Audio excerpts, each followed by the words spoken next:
அனைவருக்கும் இனிமையான வணக்கங்களையும் வாழ்த்துக்களையும் குறிக்கொள்வது ஈரோடு தங்கவேல் சிங். ஒரு முறை கடவுளை பார்த்து பக்தனை கேட்டானா, இறைவா கடவுளே எப்படின்னு வச்சுக்கலாம், நிறைய கோவிலுக்கு போகிறேன், என்னென்ன எப்படியெல்லாம் சொல்கிறாங்களோ அப்படியெல்லாம் உன்னை நான் வணங்குறேன். ஆனால் நீ எனக்கு காட்சி தரவே மாட்டேங்கிறியே, அருள் தரவே மாட்டேங்கிறியே, ஏன்? பல குருமார்களை தேடி போறேன், அவர்களை கொண்டும் நீ எனக்கு அருள் தர மாட்டேங்கிறியே.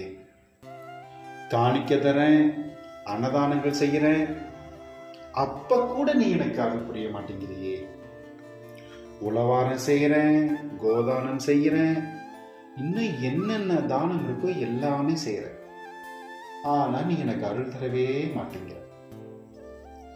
இதையெல்லாம் பொறுமையா கேட்டுட்டு அந்த இறைவன் திருப்பி அந்த பக்தனுக்கு சொல்றாரு, நீ கொடுத்த அனைத்துமே உன்னுடையது இல்லையே, நீ உனக்குள் இருக்கிற என்னை நீ கண்டுக்கவே இல்லையே, வணங்கவே இல்லையே, இவை எல்லாத்தையும் நான் செய்தேன் அப்படியே என்னந்தான உனக்குள்ள இருக்கு, அது உன்னை என்ன காண விடாம தடுக்குது.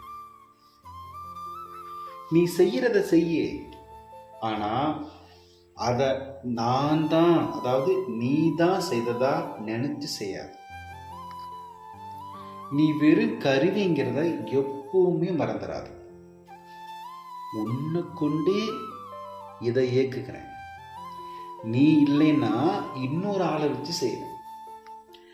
ஆக செய்வது நான் அல்ல, என்னை இயக்கும் இறைவன் என்பதை முழு மனசா உணர்ந்துக்கிற வரைக்கும் நீ என்னை காணவே முடியாது அப்படின்னு இறைவன் சொன்னாராம். அப்போ அந்த பக்தன் யாரு, இறைவன் யாரு அப்படிங்கிறத புரிஞ்சுக்குங்க. உடம்பையும் மனசையும் பத்திரமா பார்த்துக்குங்க. நன்றி, வணக்கம், வாழ்க வளமுடன்.